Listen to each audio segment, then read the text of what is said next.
Well, good evening to Sky Blue Fans TV, and what a fantastic edition we've got tonight, because of course we've got a special guest coming on shortly. That's of course the wonderful Marko Marosi, who's a top keeper for us in our promotion season in League One.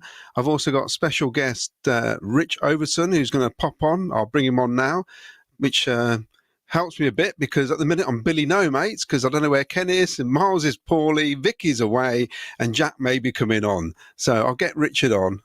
All right, Miles. Yeah, cheers, Rich. All right. Yeah. Well, even Richard, how you doing, mate? Oh, good. Yeah, very good. You can't. At the moment, being a Coventry City fan, it's fantastic, isn't it? It's brilliant. So long may it continue. And after Saturday, it was a brilliant result, wasn't it? 3-0. Oh, I got somebody else now. Look, there we go. Evening, I got everybody. Jack. Evening, Jack. Right. Actually, Richard, the last time you were on was obviously with Fads, and that was the day before he joined Chesterfield, which was kind of in the pipeline, and also a couple of days before we played Blackburn. Yeah. Since that game, we've won 10 matches out of the last 12, which is quite incredible, isn't it? Yeah, and I believe you've seen everyone by one of those 12 games. I think that's about right, isn't it? Have you seen them all? I've seen them all. I've not missed a game this year yet, and last year I didn't. I've not missed a game. I think I've missed probably 3 games in the last 6 years, I think.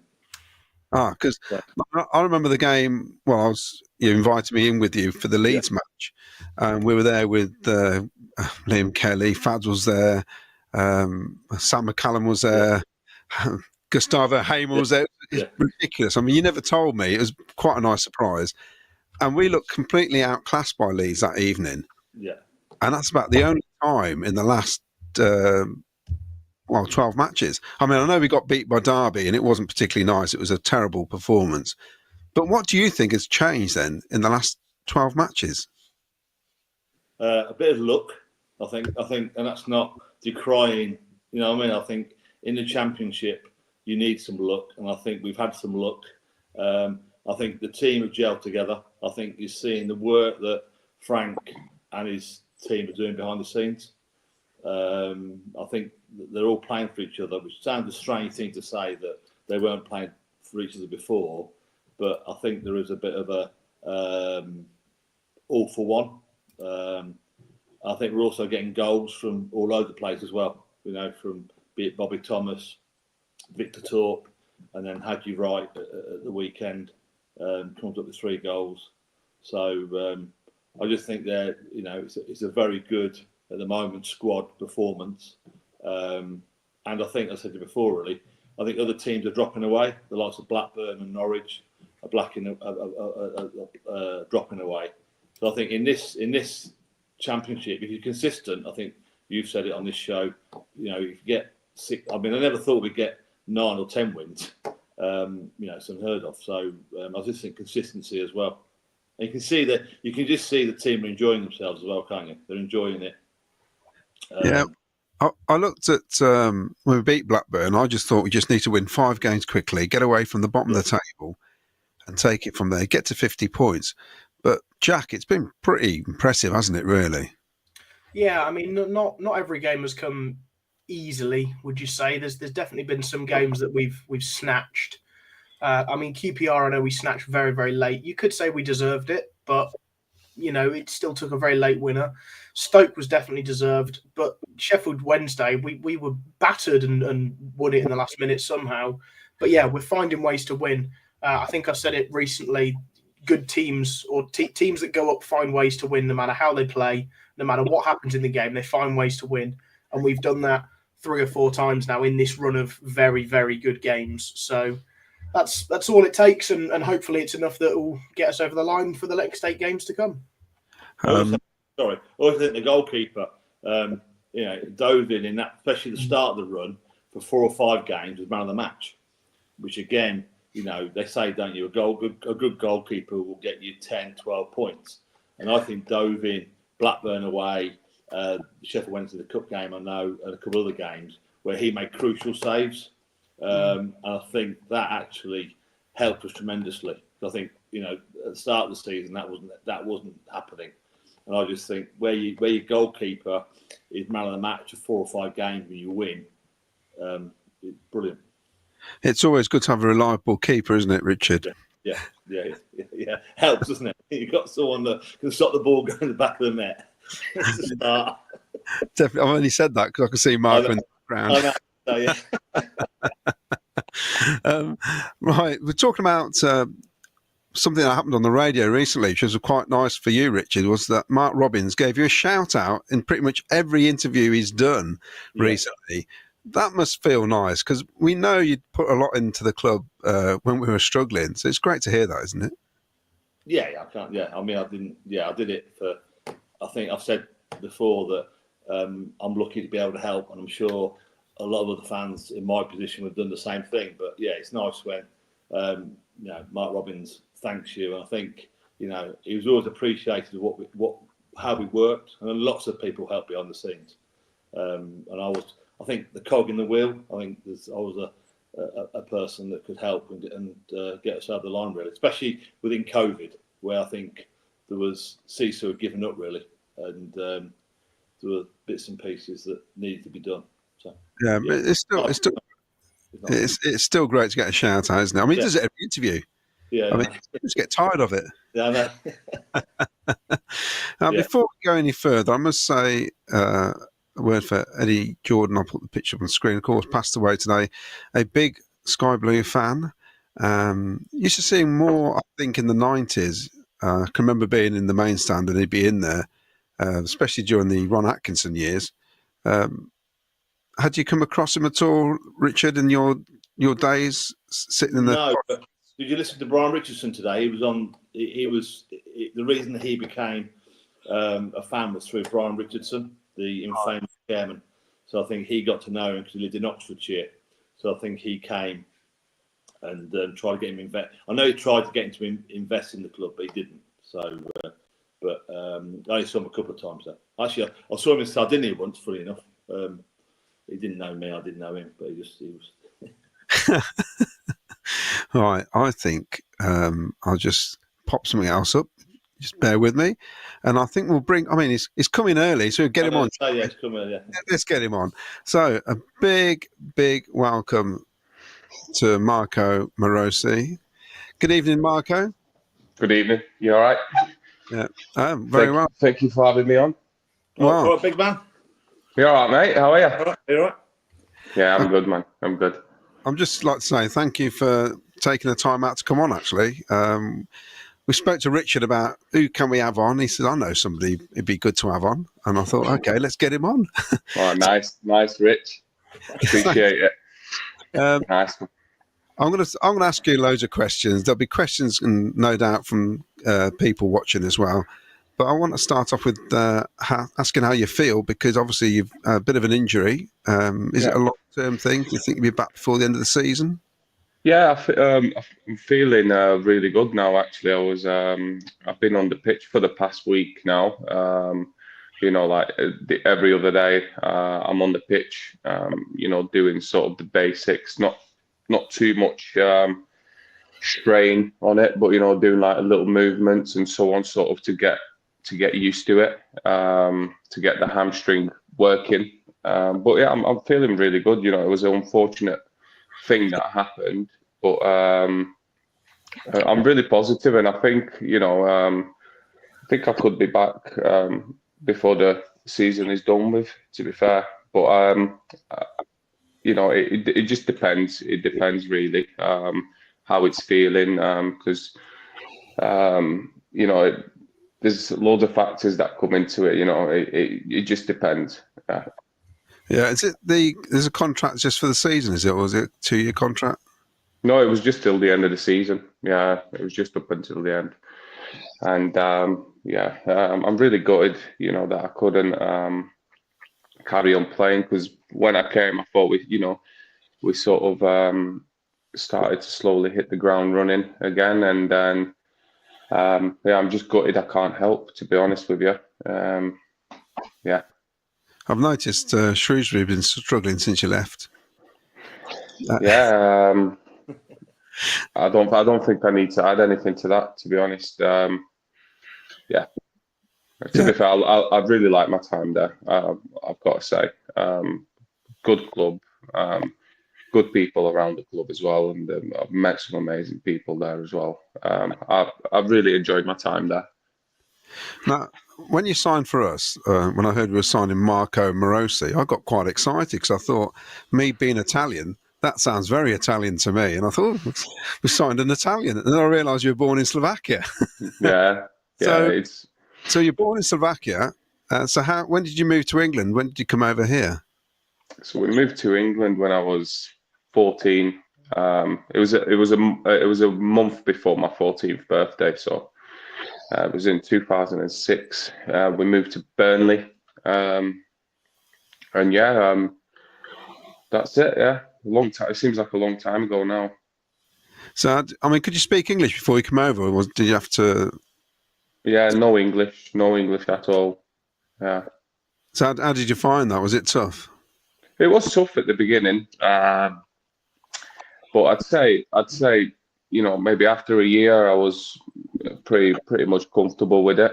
I don't think it's the hardest language to learn, and you get basics in school in Slovakia. We did learn English, but it was more like sort of American English, I'd say. Yeah. So when you come here, you move up north, and it doesn't sound like the English that I got taught in school. With like different accents, different dialects. Yeah, it was crazy. So that bit was hard. But after a year, it was quite easy after that, to be honest. You can speak better English than Fads, can't you? I don't know, can I? You tell me. Nah.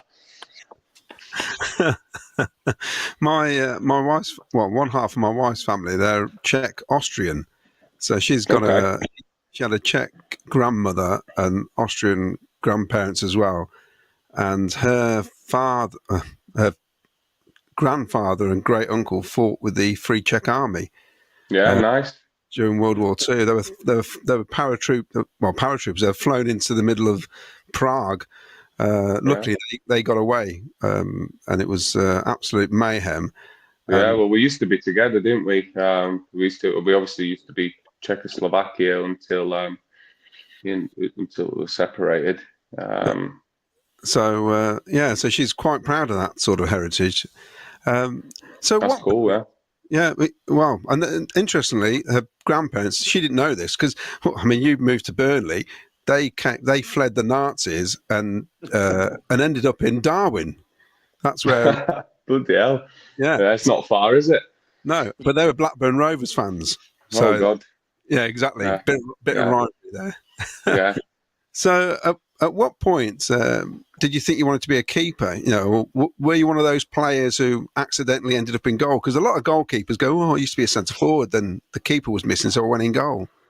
No, for me, it was it all came from my dad. I didn't have a choice in picking the position. He played football back in Slovakia, at a lower level. But he was the one that coached me, and sort of he was my first goalie coach that I had. And so I didn't really have a choice in picking. Obviously, I wanted to be a striker, like everyone does. And he just asked me, why would you want to be running around like crazy, where you could be a goalkeeper, which is the most important position on the pitch. And that was it. It wasn't my decision. But yeah, here we are. Were you a big lad then at an early age? Because sometimes you can grow into your size, can't you? Then become a keeper. Just I think the standard size, and it was funny because obviously what I would have been what I remember from early age when I started playing in Slovakia. I'd say maybe from 10 up until we moved to England. Like from the age of 10, you play in full size pitch or full size goals in Slovakia. So looking back now, I can't imagine what that looked like, watching that game of literally, 11-year-old kids, playing 11-a-side on a full-size pitch and full-size goals. It must have been some sight, that. Yeah. You started out in the Northern Counties, is that right? Yeah, well, I started out really like Sunday League, Saturday and Sunday League. And then obviously, there was, I don't really remember how it happened anymore. But yeah, eventually I got to the Northwest Counties League, which was my first taste of like proper men's football, if you like. And it was sort of more serious, and I started getting paid. That was my first time I ever got paid from football. It was like £30 a game. It was unbelievable at my age, and I had a job as well. So yeah, that's the sort of first time where it was serious football. I'm trying to pronounce the team. Is it Bannerswick? Barnoldswick Town, yeah. So is that a local to where you were then? Yeah, it's quite local. Yeah, not too far. Yeah. So how old were you there then when you started playing for them? I started playing for the reserves. I wasn't there for long in the reserves, in the younger team, and then sort of moved on to the adult team. I don't want to sit here and, because I can't really remember what age I was. I was in college, so I don't know, maybe from 16, 17. So that was my first taste of like men's football. So you must have. I presume you went to Wigan from there. So you got scouted by Wigan. Yeah, that was from Burnley College. I was at the same time. I was at Burnley College, and Burnley College had this. To be fair, in in Lancashire, it's quite a good college. So I was part of the football academy set up there, and to be fair, it's really good facilities, good coaching, and it's sort of I think it was somebody recommended me to Wigan to go on a trial, and that's sort of where things started moving really quickly. So I had a trial for 2 weeks, and they ended up signing me there. What sort of a jump was it in wages? Was it huge? Wages. I thought you were going to say quality, because I remember my first session there was with the first team. And when I tell you, obviously they were in Premier League. They were in the Premier League at the time. Yeah. And when I tell you, every ball was flying past me, like I've never seen anything like it. Coming from non-league football. So it was unbelievable experience. Who was the first goalkeeper, Mark, at Wigan? Was it Kirtland? No, it was Ali Al-Habsi then. So it was Ali Al-Habsi and Mike Pollitt was there, and later on they brought Joel Robles. Don't know if you remember him. He ended up going to Everton as well. So good goalies, and the goalie coach was Spanish, he sort of really took me under his wing, because I was good, but really raw, no coaching apart from my dad, but no professional coaching. So I really I didn't have a clue what football was about at all. So that was it. After a trial, they signed me. I think it was more my character as well, because like I just mentioned, I was good. There was obviously talent there, but I had good character. Like I didn't shy away. Like I was flying around like crazy, against the first team as in my first session. I wasn't saving much, because obviously, as you can imagine, the quality, the jump was just, it was a bit much, you have to get used to that. And but I think it was more my character, quite bubbly and, chatty with everyone. I wasn't really shy. I didn't really have time to think to be shy. You know what I mean? Yeah. So I got sort of chucked in the deep end, and that was it. Sink or swim. Was Roberto Martinez the manager at the time? Yeah, he was. Yeah. So what was he like as a coach then? It was unbelievable. I remember it's quite funny actually, because I came from non-league and came from Slovakia, so I never heard the term gaffer. And I used to hear people, players, saying gaffer this, gaffer that. And to be fair, in my mind, I didn't have a clue what that word meant. So I remember the gaffer like walking up to me training, and we'd like, it's in front of the boys and stuff like that. And he's just chatting and asking me, "Oh, how was your first session?" It was something along those lines. And I answered saying like, yeah, really good, Roberto, thank you. Like I called him by his first name, and everyone's like, "What's going on?" And to be fair, now looking back now, I think that's probably what got me the contract. Do you know what I mean? I was just so raw, and like I didn't have a slightest clue about the professional game. I didn't know anything really. I was just sort of going with the flow. So you mentioned the goalkeeping and the coaching. It's just how important is that? Does it make such a big difference then for you as a young player? I mean, it made a huge difference for me because he really liked me, and he took the time to take me after the training had finished. I mean, he's the first team goalkeeping coach. He can go inside, and go about his business, but no, he would stay outside with me, and he would force me to do things like practicing basics and stuff like that. So he really put the time and work into me, which I really appreciated, and it really helped me a lot. And we message, we're still in touch, sort of. At Christmas time we drop each other a message. So yeah, I'm really grateful for him.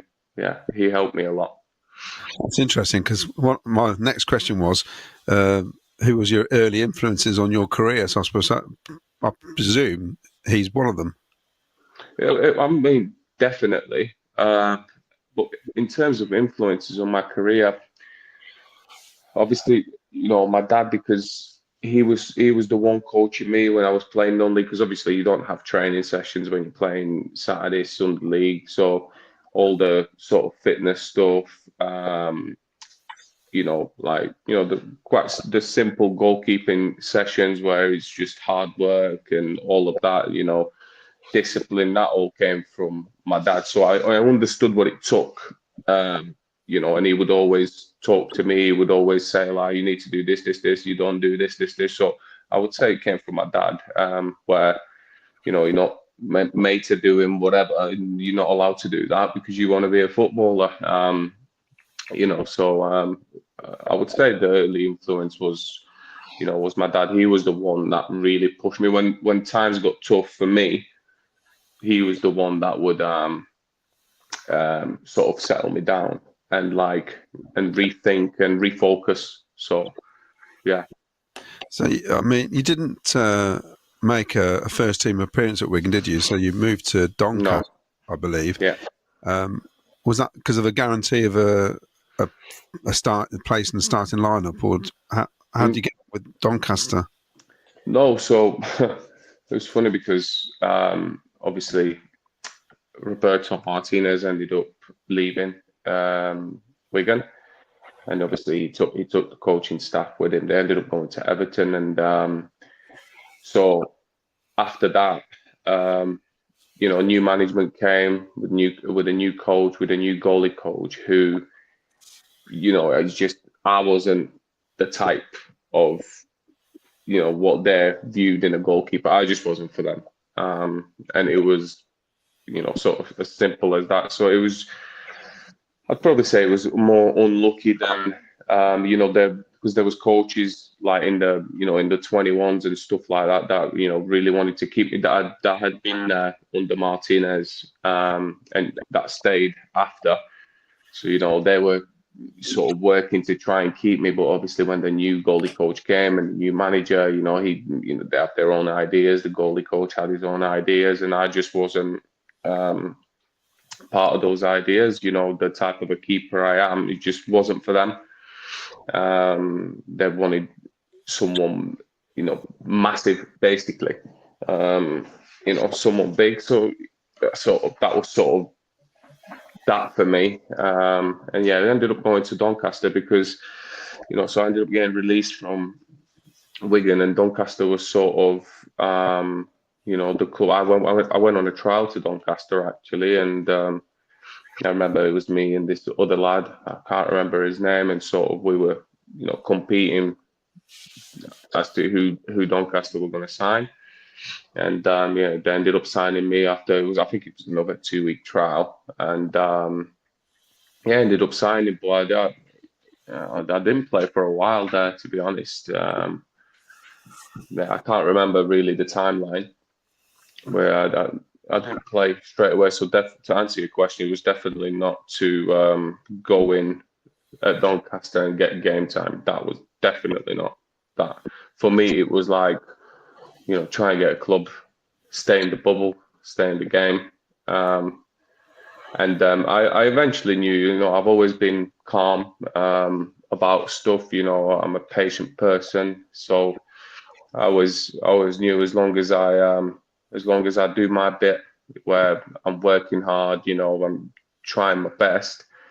So eventually it'll come, and it did eventually come. So I had to bide my time. There was a lot of keepers that came in and out. Loanies and so on, and it can be really difficult for a keeper where you keep getting overlooked, but not for some reason it wasn't for me, and people used to question me. Even I would say even my own family would question me, where like, are you not bothered? Or not? For me it wasn't that. It was just the patience. I had the belief where it didn't matter what the outside, the noise didn't matter to me, because in my head it was, like I said, in my head, as long as I'm doing the right things, it'll come. Well, you eventually almost played 80 matches for Doncaster, and you were there for about 5 seasons. Yeah, it was something like that. So I presume at some stage they renewed your contract. They must have been really happy with what you were doing. Yeah, I remember Darren Ferguson came in. We were in League One. I wasn't playing at the time, and we ended up getting relegated from League One. He came quite late on, and we ended up getting relegated. We were already, down there. It would have taken a miracle, and we got relegated. And that's when my chance came actually in League Two, and that's where I sort of started playing and. Whatnot, and it all sort of came from there, So then came the big move to the mighty Sky Blues. Yeah. I think we weren't even playing at Coventry at the time when you came. Is that right, Jack? Yeah. Yeah. Well, we'd had the season. It was the last season at the Rico, and then that's when the deal for St Andrews came through, and that's when Marko joined. I do just want to ask Marko, so the season prior, when your final season at Doncaster, you made the playoffs, and you obviously lost in the semi-final over 2 legs. What then attracted you to join Coventry City, who were, we only newly into League One, so similarly to Doncaster, I suppose. But what was the attraction to join Coventry, bearing in mind you've just made the playoffs for another club? The agreement was done way before that. The agreement was not done. It wasn't done, but sort of verbally agreed. I don't know. It was done before the playoffs anyway. So I knew I was leaving.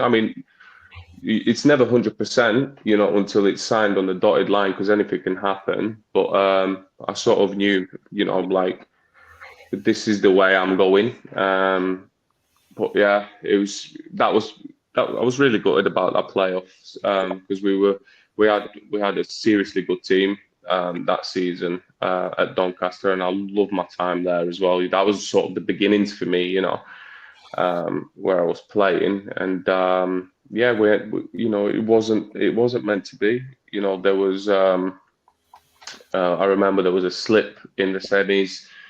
Then we ended up going to the penalties. I saved the penalty, and then we missed a couple of penalties. So it was just one of those things. It's anyone's game, and but it was a real shame for Doncaster because we had a really, really good team. And I even remember playing against Cov. I think it was like the last game of the season before the playoffs. And I remember getting messages like, "Oh, hopefully you have a good game today against us." And to be fair, I think I did have a good game. I think we won. I can't remember. 2-0, John Mark. We got both. Yeah, we were flying.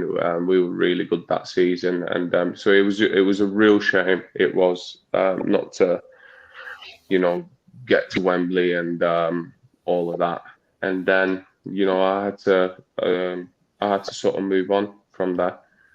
Were you guaranteed being the first choice at Cov then? Was that what the pull was? To be fair, it was never mentioned. But from the season I was having, you sort of, think to yourself, it's the same league. They're not asking you to come as number 2. You know what I mean? So it was sort of like, in my head, it was sort of common sense, if you like. Obviously, I'm going there to play football, and and then that was leveled the move. That's when I realised what a massive club is. Even though, unfortunately, I never got to play at the Rico. Looking at it now, I mean, it's just unbelievable. So unfortunately, I never got to see that or experience that. And then obviously when you came in as well, we replaced both goalkeepers. So Ben Wilson came in as well. So you say you almost expect to play as the first choice with the season you've had at Doncaster. But then when a second new goalkeeper comes in, does that add a bit of pressure? Does that bring the level competition up again? Of course it does. I mean, every player goes into a club expecting to play. But expectation and reality can sometimes, differ. And so even when you get told sometimes by clubs, "Oh, you're coming in as number 1," I mean, if you're not performing, you're not the number 1. So it's as simple as that, really. You still got to keep up. You got to work hard. You got to perform. And and you mentioning Benji is probably one of the best people I've ever met in football and anywhere, really. That fella, he's a gem. He's one of a kind. He really is. And when I was playing ahead of him, the support that he used to give me and like the way he used to push me, it's hard to find, really. Jack, can I just ask you, because the Doncaster game, I swear that was the game where the Leamington and Warwick supporters bus got bricked on the way home. I wasn't on the bus. My dad drove. It was his birthday, actually. So disappointing to lose 2-0. I think we stopped off somewhere and somebody put a brick through the front windscreen and they didn't get home till 4 a.m. because they had to wait for another bus. I'm sorry to hear that. After a 2-0 loss as well, that's not nice. That was the juggy bus, Marko. We used to get. Yeah. That's not good. No, it wasn't good. So, of course, you arrive at Coventry. Was the pre-season talk, we're good enough for promotion? Is that what the aim was straight from the off? I don't think it was. I think it was just, sort of, because it was almost the whole team that changed, wasn't it? So. Yeah. I don't think you can go in when you've changed the whole squad and you've brought in so many new players. I don't think you can really go into it thinking, "Oh, we're going to get promoted." But you sort of start getting little feels as a player, like you look at the players in training and you're thinking, "There's some serious players here." And but it was from the beginning. It was never like, "Let's get promoted. Let's just see how it goes," so there was never that target of let's get promoted, from pre-season. I don't remember that. I don't think it was anyway. I can't remember. How did you find the training, Marko? Was it different coming to Coventry? You had Adi there, obviously. Unbelievable. Yeah, it was standards, intensity, the quality. Like I just said, obviously the players that were signed. It was just another level, and so that's what I'm saying. You start feeling it as a player in training, where you're like, wow, there's so many good players. So everyone's at it because everyone wants to play. There was healthy competition. There was not one bad egg in that change room. Not one. Not one. Everyone got along. Rich, because obviously Richard was a big part of that season, massive part. To what he did to help us players, the club. The players could contact him anytime. If someone needed help or whatever, Richard was always there, and everything just clicked. Everything clicked. It was a good feeling, even though we were playing away. We were playing at St Andrews, but it felt like our stadium. Like I remember teams coming to players, and we would look at them in the tunnel. They were already beat. It was like a fortress for us that season. We just felt like we couldn't be beaten at home. Obviously, it took a while to get a win away. It took a while that season, but yeah, it was just I feel like everything clicked. Yeah. Well, I think the first win away was at Wycombe, wasn't it? I think Matty got his hat trick, then we won straight away at Tranmere. Yeah, it was a demolition. Yeah. It was that was an amazing game. The Wycombe match, straight from the off. So as the season went on, you're saying like you felt like you couldn't get beat at home. Obviously, you started picking up results away from home, and we're getting on towards the back end of the season. And you must have thought, we are going up. We're going to just get promoted here. Yeah, 100%. And COVID hit, and I'd say we were more fuming, because we wanted to see, how far we could take it, how many goals we could score, how many points we can get. And and then obviously, COVID hit and threw a spanner into everything. Not for us, for others, but, I think we were really, I don't think anyone could have questioned Coventry going up. I think with that season, we were undeniable, really. So I've got a question from somebody watching this, from Glenn, and it's surrounding about COVID. He says, Marko, how hard was it training and playing in the COVID lockdown when it kicked in? Yeah, first of all, we were off for a while, weren't we? We were just sat at home. I remember that summer was so hot as well. So, you're doing your own thing, all these Zoom calls, Zoom exercises. Looking back now, for me, it was the worst time ever for me. Coming back, once you're training, everything's fine, you're training, but games I felt like, we didn't experience the championship like we should have. It was, I don't know. It just felt weird. It felt weird. It didn't feel real. Like you can hear your own voice, sounding around the stadium. It just wasn't it. Yeah.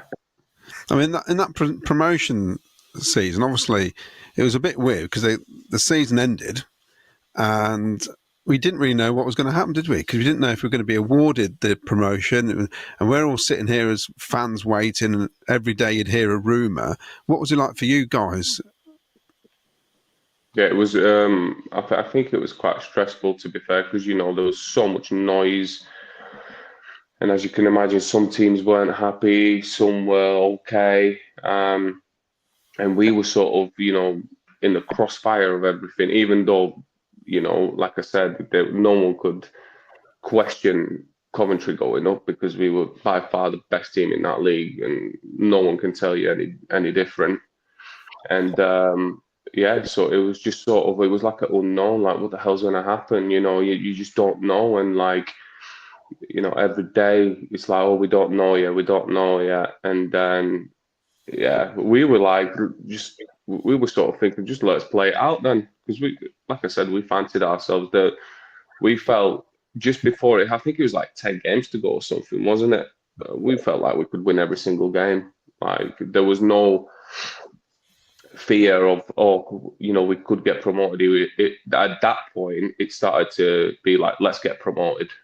Which game did you think you thought when in that run?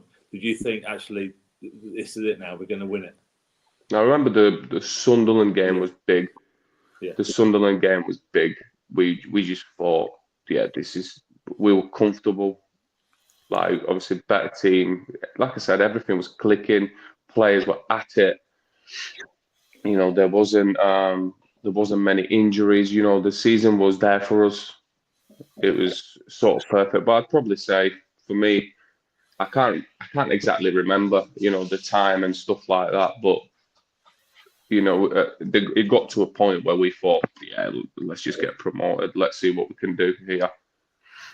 I know, looking back on it, I think Peterborough were upset, weren't they? Because they missed out because they gave it to Wickham. And Wickham had a game in hand, but the game in hand was against us, which, if you go historically, we always beat Wickham. So Peterborough were thinking, well, if that game had been played, they'd have probably been in that position, weren't they? Because they were in the playoff spot and they dropped out because of the way they worked it out. Yeah, and it was weird. Yeah, it was weird. Because Tranmere were on a run at the time. They felt they were going to stay up. And, of course, because the season stopped, they ended up getting relegated. And since then, they've been into the non-league, I think. They've been down to National League and back up again. So it's tough. Yeah, you sort of got a feel for them. I think if I was a player or a fan or the owner or the manager of Peterborough, I probably would have felt the same way because I think they were a good team as well. And, they felt like we were going to beat Wickham. So, but we still had Peterborough to play, I'm sure, that at that time. I mean, the game at Ipswich as well, we won that 1-0. I just thought we never win at Ipswich. I remember that. I remember that game because my leg, I couldn't move that game, and I just remember, I'll never forget it. And the fans noticed that I was really struggling second half, and I just remember after the game, like this singing my name. It was unbelievable. Like to feel that love and like the appreciation was unbelievable.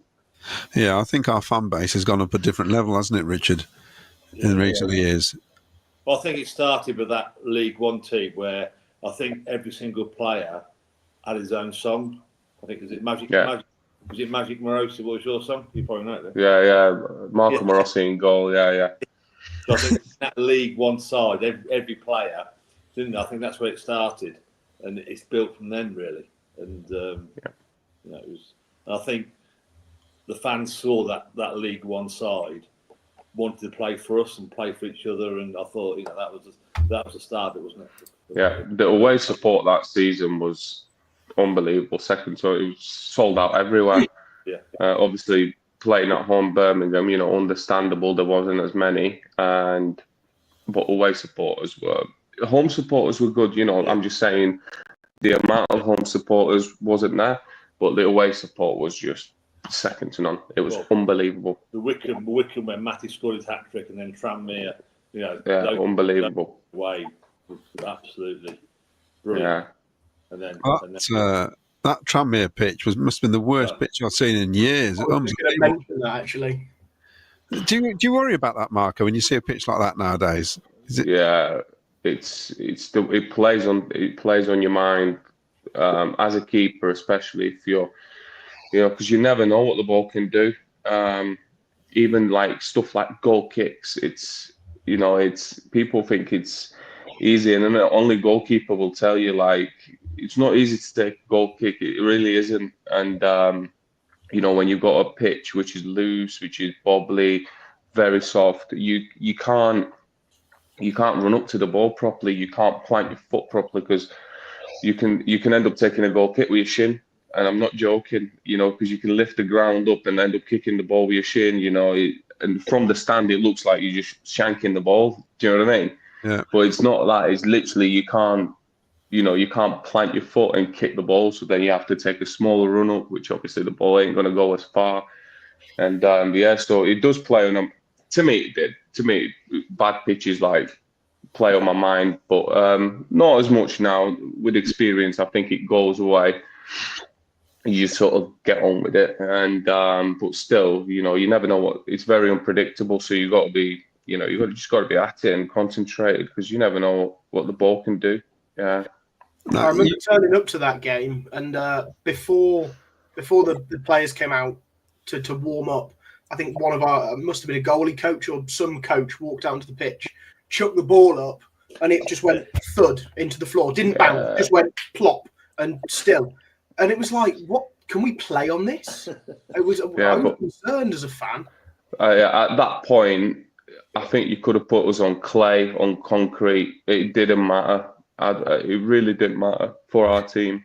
But there was a big risk in that game, because we went 2-0 up. They got one back right before half time in front of us. And then I can't remember who gave a penalty away at the far end from us. And we're thinking this could be 2-2. They're in the relegation zone. It was a bit scary. Did he miss it? That penalty, he skied it. It's like he skied it. Yeah. But there's another thing. So he's taking the pen, and it's almost impossible. You just have to tap it, because he tried to smash it, and obviously he lifted the ground and the ball went, and hit a satellite. But the pitch actually helped us, because then in our third goal, someone played a ball down the wing, and it looked like it was going to fly out, and it skid in the mud and stopped. It was Bakker. I'm sure it was Bakker. Bakayoko put the ball back across. That was honestly that was Bakker's best game for us. That was something else. That pitch, something else. But I've played on so many pitches like that. It's what it is, isn't it? You just got to get on with it. Can I ask as well? There's that game sticks out to me mainly because I was there. But another one as well was Portsmouth away. Do you remember that one? Oh, yeah. That feeling was like we almost thought, even in those conditions, what happened in the game, the sending off, all of that, and then Rosie scoring. It was, you sort of get the feeling like there's no one that can beat us. It doesn't matter what happens. We can't lose a game of football. At that point, it got to a point where we can't lose. Is that the amazing slide tackle? I think if you're looking somewhere in the Portsmouth Harbour, he's probably still sliding, isn't he? Because he was just unbelievable, wasn't it? Did you? Yeah. What happens, Marko? Do you think, what are you doing? It was, you do. But at the same time, you feel for him a little bit, because he just kept on, he couldn't stop. And bless him, he just kept on sliding. And you sort of on a normal pitch, you would have just stopped, but because it was so wet, he just kept on sliding. So it was unlucky at the same time, and I'm sure we were down at that time as well. Thank you. Well, thank you being sent off, hadn't he, as well? Yeah. It was so we're thinking, oh God, you know what I mean? And so at the end of the game, then you come in the dressing room, and are those two sitting in the sort of dressing room on their own? Honestly, I can't remember, because we won the game. So it's sort of like anything that's happened, it's forgotten. Yeah. I mean, it didn't get forgotten, because we used to banter him about it all the time. Now you had obviously we had Leo Ostergaard in the team, who ends up winning Serie A with Napoli. Did you think he'd be going on to be winning, winning the Italian league and going to the Champions League? No, you never think that. I've got to be honest. No, you don't think that. Obviously, he was a good player in the air. He was an animal. There wasn't many better players than him in the air. He was so aggressive. He was so honest. He would head anything. And when he goes to Napoli, you're like, wow, fair play to you. And he's gone and won that. Unbelievable. Fair play to him. He deserves it. In that League One side, Marko, we had Liam Walsh on loan in that season. I thought it was exceptional to watch. Best player in the league. Yeah, but he from then on, he's not really pushed on, has he? I thought at League One, we had him on loan, and I know we replaced him with Gus, and we were all thinking when Liam Walsh didn't come in, you're thinking what a player, wasn't he? Yeah. Even us as players, everyone was gutted. We were hoping he would, come back. We were really gutted because what he did in that season, how he played was just a joke. I mean, I can only imagine what it was like for a fan, for fans to watch him play. He was just he was on another planet that season. And yeah. Well, we had him and Callum, didn't we? We had him and Callum both on loan, didn't we? Really? Yeah. They were taking in turns, weren't they? To at Birmingham. Yeah, unbelievable. Honestly, every player had something to do with that season. Every player. Yeah. I'm going to read some comments out because we've got loads. I got gone behind in the comments. Dark Fart. Marko was a good goalkeeper for Cov. That's good. That's good to hear. Wayne Littlewood. Now this is high praise because Wayne criticises everybody normally. Marko, what a brilliant keeper. Pleasure to see you on here.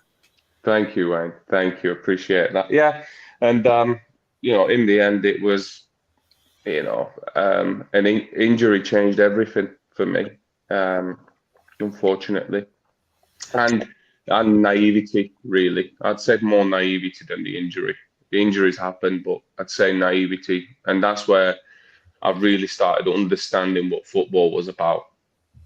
That experience, I really understood what football really was.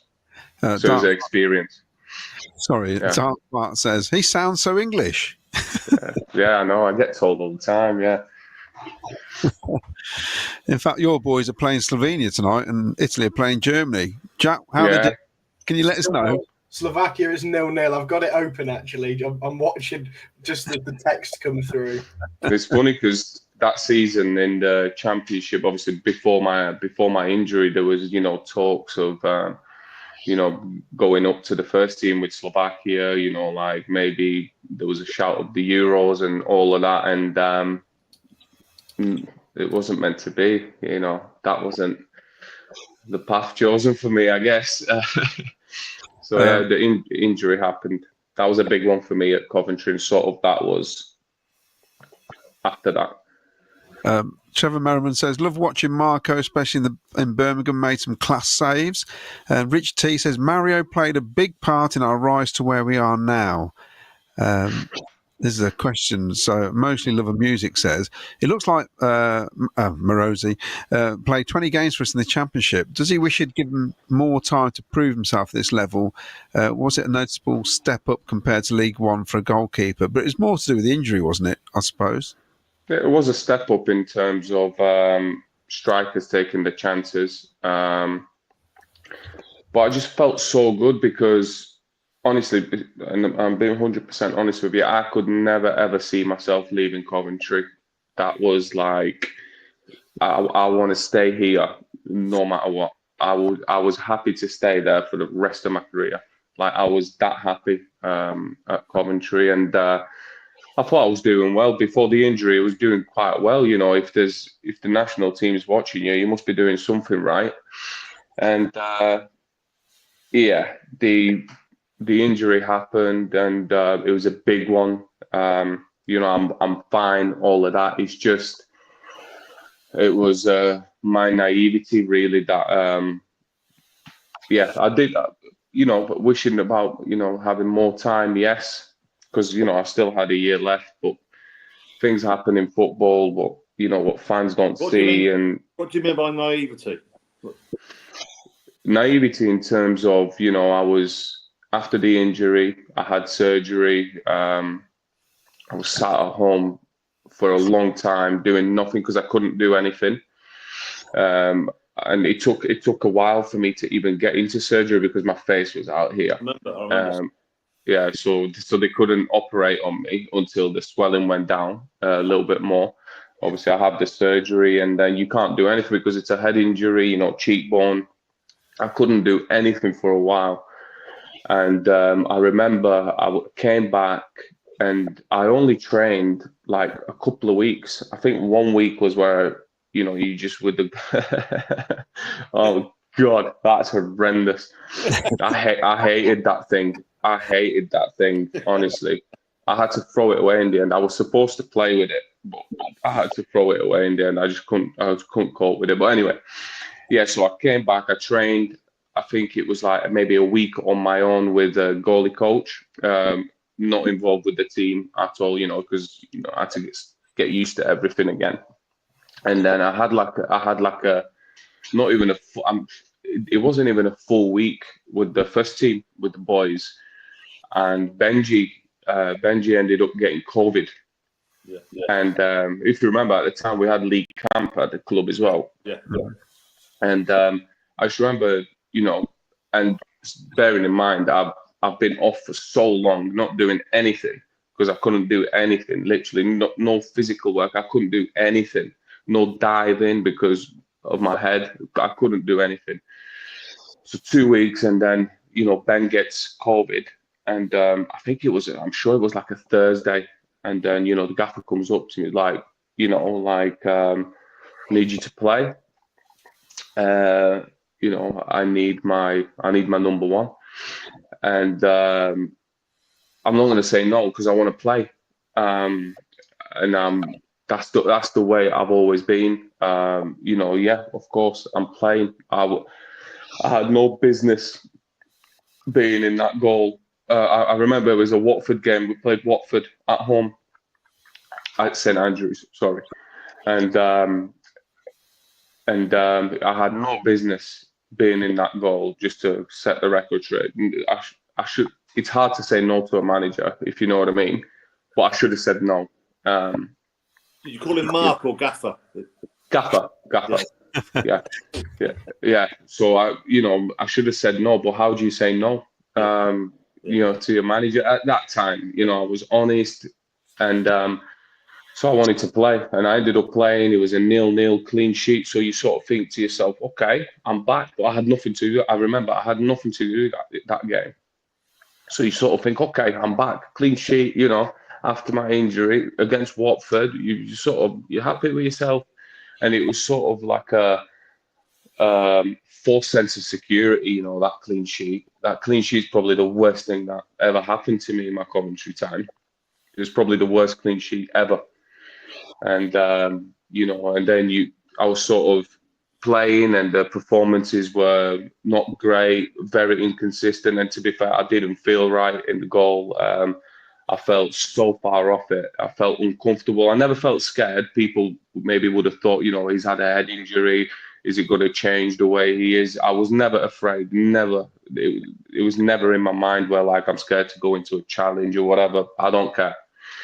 But in terms of like just being in that goal and like standing on the pitch and seeing everything in front of you, the angles, where you are, positioning, stuff, those kind of things were not coming back as quickly as I thought they would be coming back. And so like I said, started having, up and down performances, inconsistent. And if you remember the second part of the season, me and Benji were sort of chopping. It was in and out, it wasn't great. And finish off the season, obviously we stayed up. I think we stayed up quite comfortably in the end anyway. And so in my head, I was thinking to myself, I've got another year. Like this summer's perfect for me. I'm gonna come back. I'm gonna have a time off in the summer, get fit again properly. Where I have time to get fit, and I can hit the ground running. And I was so buzzing for it. But these things happen in football, and yeah. So what's it like to wear that mask then and play? Because it must be really awkward. Yeah, it's awful. It was just horrendous. I had two masks. One was like a black carbon fiber mask. I had to, because I really didn't want to wear that see-through mask. It was something of a horror film. So I started wanting to wear that black mask, but I could see it. in my peripheral, so my peripheral wasn't there. When I wore the black mask, I couldn't see what was going on around me, so I could always see the black, the black edges of the mask, because under the cheek, to protect the cheekbone, the mask was made so there was like a bump in the mask, so so there was like a gap in between my cheek and the mask. So that's how it was made. So all I could see was the bloody mask. Do you know what I mean? When I was wearing it, so I had to wear the clear one. But yeah, it was just I just felt really uncomfortable with it. I felt like I was in a cage. Do you know what I mean? It just felt horrendous. The Cardiff, wasn't it? In like the 90th minute, wasn't it? You got injured at a corner, wasn't it? So yeah, it was crazy. It was stupid. Yeah. Was it hit the post? Was it you collided with the post? What happened? I'm trying. No. The player headbutted me, didn't he? Yeah. Obviously, he didn't mean to do it, but still, it was a bit of a wild one. I can't lie. Right. Going back to a happier time when we got the nod that we had got promoted. Dare I ask what you did to celebrate and perhaps where you were? I could see him smiling. Yeah, obviously, because it was in lockdown, so there wasn't much we could do, was there, Rich? You know what I mean? So, like, obviously, Richard, everyone got invited, even the families. We got invited to Richard's house. It was unbelievable. It was unbelievable. Yeah. 4 weeks at my house. Yeah, so just imagine if it wasn't for Richard. You've got this group of players, staff, on such a high of getting promoted to the Championship, but you can't do anything. Like you want to celebrate, like even little things like like sharing it with the fans around town. Getting promoted. We missed out on all of that. It's a big. I'm so gutted about that. Like missing out on all these things. Sharing it with the supporters. We met up at the training ground, didn't we, Richard, at first, to receive the trophy and all that. But even like lifting the trophy, you had to wear these stupid gloves and these bloody pointless masks. It was just, honestly, it was sort of, you couldn't enjoy it because there was a restriction to everything. There was a restriction to your happiness. You know what I mean? Oh, don't do that. And you're like, come on. And then, to be fair, when we got to Richard's house, it was gloves are off, weren't it, Rich? It was unbelievable. Richard and his wife, his son, they just looked after us. It was unbelievable, and he always had us there. We were there a few times that season. Yeah. And to be fair, as a whole squad, we used to do things together. Richard was always there with us everywhere. And we used to do things together all the time, like whether to going out for food. So the togetherness in the group was just amazing. And like I was saying, and he had a big part in that, because in the end, like, when we really, trying to celebrate that happiness of getting promoted, if it wasn't for Richard inviting us, where would we have gone? Nowhere. We went there as well. So Rich sorted that out, and it was the story behind that was, I'll blame you. After the Sunderland game, we went to Leamington. I think the club were going to take them to Marbella if we won the league. So I think Matty Godden said to me, "Look, if we win the league, will you take to Vegas?" Yeah. I took a paper saying, "Yeah, I'll take to Vegas." And Dom High, remember Dom put it in his wallet and carried it around. But obviously, the COVID, So I found this place in Matlock. So we went to Matlock for 2 days. It was good. And it was, that was so good. Yeah, it was all above COVID and everything. It was all sorted properly. The police came. It was all sorted. Yeah. Days in. I suppose what a lot of fans don't realise was he couldn't really go back to sort of relatives or anything like that because of COVID. So some of the lads were quite isolated, weren't they? Didn't see anybody for weeks. It was tough. I'd imagine. You look back at it now, and it just makes you angry, really. I don't want to say any more about it because it was supposed to be this thing where these are memories that last forever. That you enjoy with the boys. Like, you've been through the trenches together. And unfortunately, we just couldn't enjoy it. We still enjoyed it, of course. But you want more, especially the thing with fans. We really wanted to share it with the fans. Whether in town somewhere, because I'm sure there would have been so many turning up. So we missed out. It'd have been amazing. Assassins Unite says, Mark, I remember your first interview saying how much you were looking forward to playing at the CBS Arena. I'm sorry the council Sisu didn't let it happen, but you were tremendous in our title season. Yeah. I mean, he's asked about Ben Wilson, but you've touched on Ben, and I think everybody knows Ben knows he's a character, isn't he? Yeah, he's like I said, he was one of a kind. I'm still in touch with Benji now. I don't think there's anybody. I'm telling you, I don't think there's anyone that can. If you have something bad to say about Ben, I think there's something wrong with you. It's one of those things. It's been given a 2-year contract, which is, I think, it's. Yeah. Well, that was met with a huge applause, wasn't it, Jack? I think everyone you talk to reckons it's it's great, basically, isn't it? Yeah, it's funny.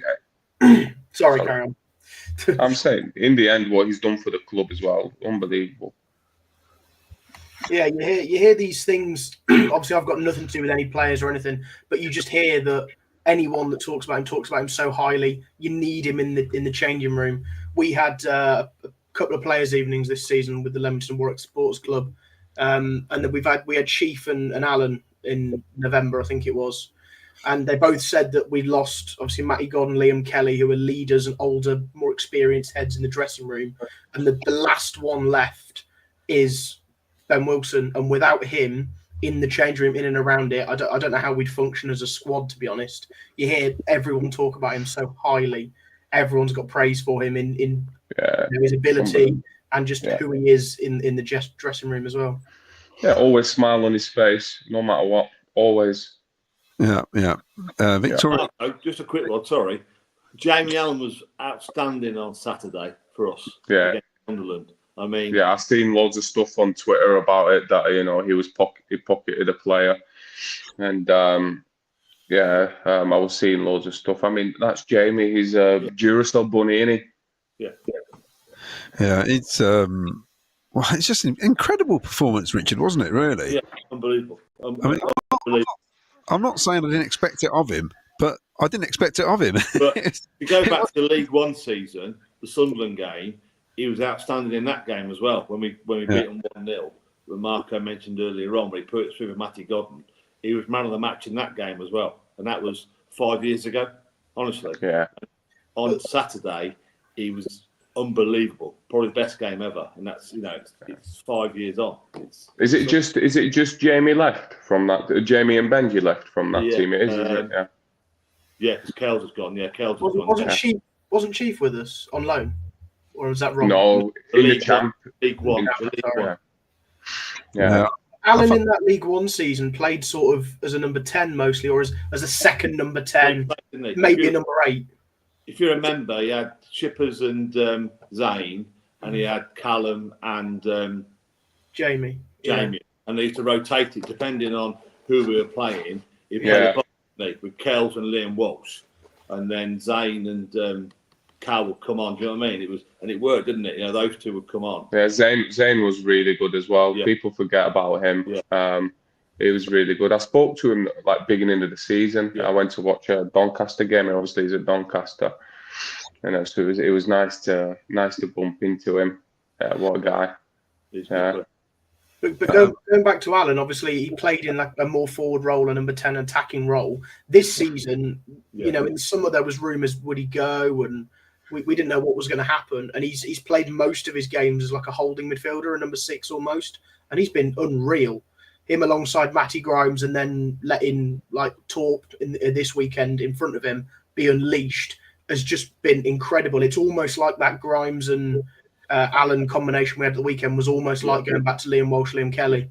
Just the two two holding midfielders in front of our back line, and the rest of the team can just go out and express themselves.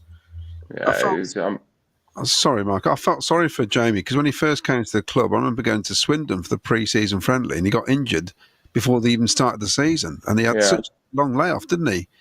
He had some bad luck, didn't he, Jamie? Yeah. So Anthony Pettifer says the Birmingham games were always good. I think we only lost 3 matches there in 42. It's a bizarre record. I think Blues lost 3 in a week on their own ground.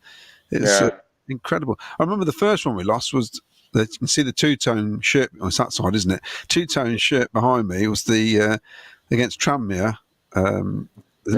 Supporters were sponsoring the game at the time, so I was actually on the pitch right at the start, and it was absolutely hammering it down. I remember how wet it was. And I thought, can't believe we're going to have to go out on the pitch now. And then we lost 1-0, and we battered them all game, didn't we? We lost 1-0 to Tranmere, and I think Matty hit the post, didn't he? Was it 2-1, was it? Yeah, but we absolutely battered them. But, we didn't lose many, did we? Dawn Cook says, Marco, do you ever get up to the CBS to watch a game now? I've been a couple of times, to be fair. And I got told, I got invited to go to the former players association. I just don't know. I'll have to have a look if I'll be able to make that, because if we have a game, on that day, obviously we have to go to games. And but yeah, I've been to a few games. Last one was against Coventry. The last time I was there, when I was at Plymouth, so that was weird. I just remember Richard waving at me from the stand. that was cool. But it was nice to see, familiar faces, and having a chat with the boys. The boys that I was there with, like Ben Sheaf, Ben Wilson, Josh Eccles, and Marshy, and the staff. It was really nice. So what's it like being coached by Wayne Rooney? It's just like being coached by every other coach. You don't really, you sort of it's amazing at first. The first time you meet him, it's class, but the next day it's your gaffer. It's not Wayne Rooney, it's the gaffer. I thought it's hard to explain. First time I met him when we met, and so I was like, sort of, bloody hell, wow, the first hour, but then after it, you're speaking to your gaffer, and you're just seeing him as your gaffer. So there wasn't much. There was stuff like in training. Sometimes he would join in and be like, it'd be a scandal, But do you think apart from that, do you think Plymouth have got enough to survive this season? It's going to be tight, isn't it, down there? I mean, it's, I check the championship table every now and then, and, I still got, lads that I'm quite close with, that I'm in touch with at Plymouth. It just looks so, it could be anyone. Yeah. It could be anyone, even like the teams that are sort of like in the position where, like we said, like you lose 2 games and you're scrapping away. It's so tight. This is from Amazing Retro Gaming. Hey, it's Marko Marosi. Used to live over my back fence when he played for us. Was a decent neighbour. Still think we should have kept him longer. I don't know who that is. Do you know who it is? I don't know. It might be fans. I'm trying to think. Maybe Doncaster. Maybe a Doncaster fan. Yeah. There's a question further up about when you do go for a move. How's it work on your behalf? Like how does it happen basically? Which move? Any move. So is a rumor? Do you get your agent says, "Oh, someone's interested," or do you force it sometimes? How's it normally happen? Well, I've never been in the position to force anything, but I'm guessing some players can force it. It's sort of your agent comes. But me and my agent had a deal where if it wasn't anything solid, I wasn't interested. Because you don't want distractions and stuff like that. But if it's something really solid where someone's got real interest, not just asking, not just a chat or not just a question of is he available? Because if there's real interest, then I'm sort of listening to it, so that me and my agent had that sort of a deal, and where if there's real interest, then you let me know, because obviously when I was at Doncaster, it was, all of the energy was on playoffs and stuff like that. And it comes for the agent, and he tells you like what the crack is, and you just go from there. You look at it, you see what it's like, see if you like it. It depends. Yeah. How long did it take you to decide to join Cov then? Was it like, I mean, because the way Matty Godden describes it, he gets a phone call and he goes, "Yeah, I'm there." Was it was probably similar to that. It was probably similar to that, because there was sort of I got told at Doncaster that there'll be a new contract and stuff like that, and in the end it wasn't happening. And I was, to be honest, like I was gutted about it, because I was ready to sign a new contract at Doncaster, but in the end, it didn't happen in the end, and for me it was a blessing, because I ended up going to Coventry and ended up getting promoted. Chris Baker says, "Great keeper for us, Marko. Sky Blues will always be grateful for the part you played in helping us to get promoted to the Championship." Anthony Pettifer, "We all appreciated you, Marko." Also, this is Miles, I think. He's not well. "Thanks all for watching our latest show. Don't forget to subscribe and give us the show a thumbs up and toes. CCFC. Get subscribing. Come on, get subscribing." Yeah. Yes. All right. I'm going to. In the Championship season, did you play with Vic for the second half? Was Vic there, wasn't he? So did you? He was. Did you sort of think then this bloke's going to be special? That was another. What a guy! Just such a good bloke. Like, I just remember him. He used to get angry in training all the time, but at himself, he was such an angry guy. But like in a good way. Sorry, in a good way. He used to get worked up, and but yeah, he was an animal. I missed out on the season where, obviously, the first season he came, he was sort of in and out, wasn't he? Yeah. In and out of the team. But obviously the season after I'd left, and I don't know what he was eating, what he was doing in that off season, but bloody hell, I've never seen anything like it. That was ridiculous. What he was doing was ridiculous. Yeah, and look at him. You got to hold your hands up to him. Unbelievable, deserves it. Another great lad. Lee Beckett says, "Marko, if we go up this season, Marko, come and celebrate with us." Where? You could do a John Terry, put the kit on. Yeah. Send me location. Yes. So, and Paul Stratton says, "Marko, did you play with Ben Sheaf, and how good was he then?" Yeah, I played with Ben Sheaf. He sort of, when I left to come to Cov, he ended up going to Doncaster. I was going to ask that. Did you cross? Yeah. No, we didn't. And or did we? I can't remember. I don't think we did. I know he played against us, and he was one of the best players on the pitch. So I don't think I played with him. No, I don't think I did. I don't think I did play with him. But yeah, obviously, when you come from Arsenal, there's obviously something there, isn't there? And another one. The guy just improved season upon season, and what a player he became for Coventry. Is he injured at the moment? Yeah. I feel he needs a break, Richard. What do you think? Because if he's come back twice now, I think too soon after injuries, and I think sometimes. But I think now we've got Matty Grimes, Jamie Allen. I think there was too much pressure on him being captain and probably coming back too soon. So I must say as well about Ben Sheep, like, what a professional! Like, he's the model professional.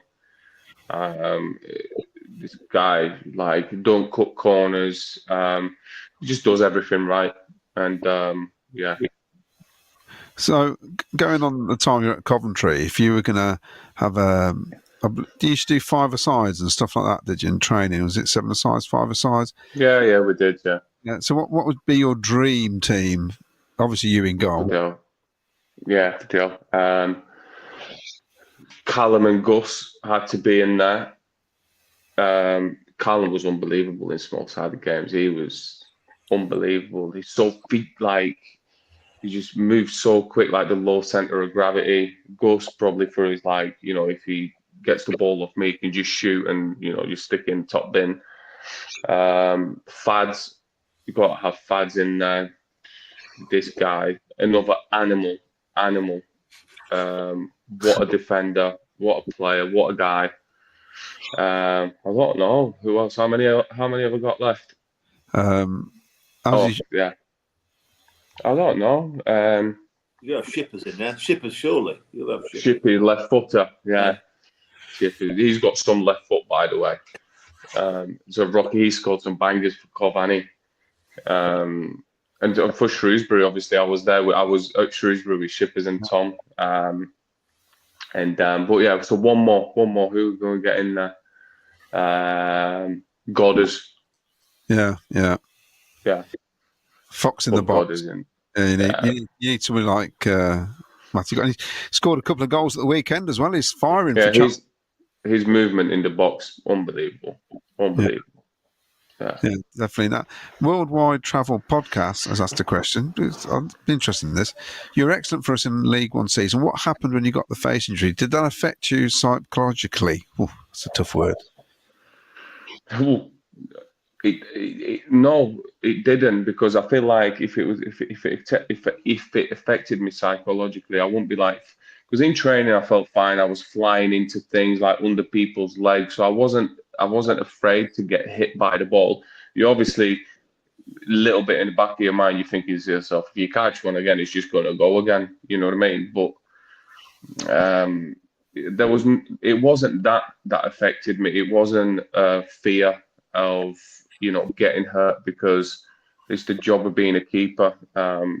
You don't have that fear, and if it's from when you're little, you just sort of built like that. So the fear wasn't there. It was more, like I was saying, it was more the awareness. I felt slow. The positioning. It was stuff like that. It wasn't bravery or anything like that. I wasn't afraid of the game. I wasn't afraid of a player or getting flying into someone or whatever, or getting hit in the head. It wasn't anything. It wasn't anything like that from my point of view. It was more the just how I felt in the game. I had, like I told you earlier, I had no business being in that early. It was, there's early and there's as early as I went back. It was crazy, and that's where I said, Richard, that's where I said I was probably naive, you know. Was it not fully healed then when you actually played that game? Yeah, it was fully healed. You know, I had a play. It was fully healed. So all that was fine. It was more this. Yeah. It was more that, and like, you know, getting your eyes back into it. It's hard to explain, because a keeper will understand what I'm saying. It's you stood in the net, and you stood there, and the net looks massive. You feel like you're tiny in that net. You on an angle, you questioning yourself whether you're in a good position on an angle, and say a shot from the distance, you're questioning yourself whether, not even questioning, but you're like, you might not be in the right position, because you're just not switching on that quick, you know. Where when you're fit, everything just comes naturally. It's just instinct. It's second nature. But this is where I needed time for that to come back in, you know, for all that to come back. And it was just too soon for me. It was just too soon. And yeah, it happened. It is what it is. You know, I'll look. Cardiff away as well, didn't we? Did you play Cardiff away? Did you find it difficult, or? I found it so difficult. Yeah. yeah, like I said, I had no business of being in that net. I had no business, but like as a professional footballer, this is your livelihood. You play football. How do you tell someone you don't want to play? Yeah. What's it like coming on as a sub as well, Mark? That must be because it must be an unusual thing for keepers. It rarely happens where a keeper comes on, but is it totally different in that respect? When you come on as a sub keeper, are you already switched on then? It's the worst thing that can possibly happen to a keeper. It used to happen to me when early in my career at Doncaster, where I had to come off the bench a few times. It's the worst thing because it doesn't just affect you, it disrupts the whole team.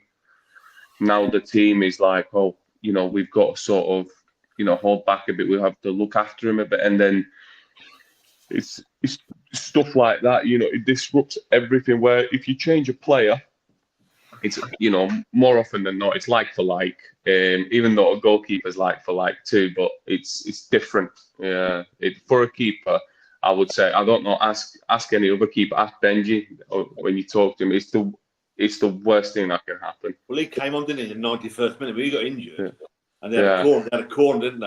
I remember the cross. He came out and caught a cross on the penalty spot, and we won, didn't we? Yeah, that's the best thing that can happen. That's the best, because it gives you so much confidence. That's what you need, really. I think they ref blew the whistle then. I think it was that. It was unbelievable. Yeah, but it's so difficult because even players, you never really see goalkeepers, do you, on the sideline running up and down, and players are getting warm every 15 minutes or every 10 minutes or whatever it is. As a keeper, you sat there.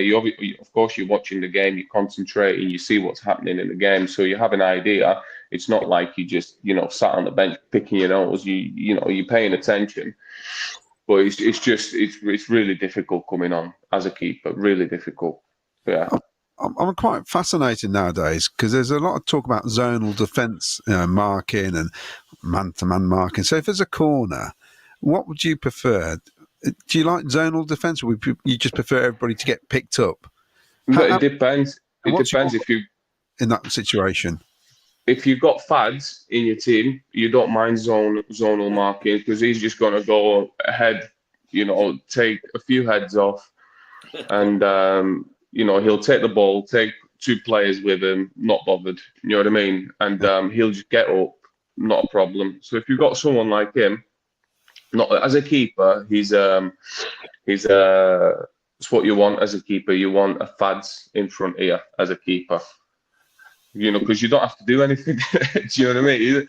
He'll go and head everything. You're just there to react on the line. But yeah, I've sort of always done zonal. I've always played in a team that have done zonal.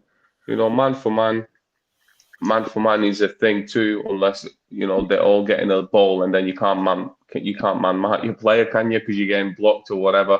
Yeah. So it's I mean, zonal is the way, isn't it? Now you don't see any one-man marking now, do you? I mean, what you hear nowadays is modern keepers, they never come out and catch the ball. They always want to stay on the line. Is that just nonsense, or is it just different? Yeah, it's absolute nonsense. To me, anyway, it's just nonsense because, like I said again, the keeper's disposition, and when people talk about keepers, it's hard to listen to sometimes because you have to be a keeper to understand, and every keeper has a style, just like a striker has a style. Just like if you have a 5'9" striker, you're not going to lump balls into him because that's not his game. His game might be, running behind, or his game might be, just coming off and playing like a 10 or whatever, and bringing other people into it. Then you've got big number 9s who aerial threat, hold the ball up, bring other people into it. And keepers are the same. Keeper, like I'm sort of I'm like reaction saves, stuff like that. Now I'm experienced, so I feel quite comfortable coming for a cross or whatever. But every keeper has a style. You have tall keepers. But you'll have tall keepers that won't come out for a cross. It's a keeper preference, and it's one of those things that has to be practiced every day. To be good at crossing it, you have to practice every day.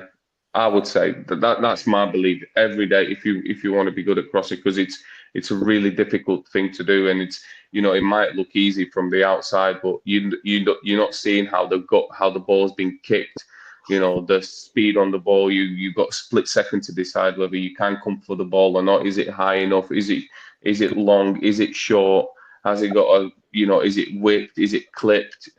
It's a lot to think about. So I get it from people watching. It's like, it's 6 yards, you should come for it. But it's not as simple as that, because sometimes you're getting blocked, the referee don't see it, especially in the Championship. In League One, the players do what they want with the keepers, you know what I mean? And they don't see it. But at the same time, there's sometimes people are right where you think to yourself, you should come for it, you should come and help the team, and your defenders, your team love it. The team love it when the keeper comes for it, but it's a tough skill. I'd say it's a skill. Do you prefer playing from the back, or you'd be happy to go long? What's your?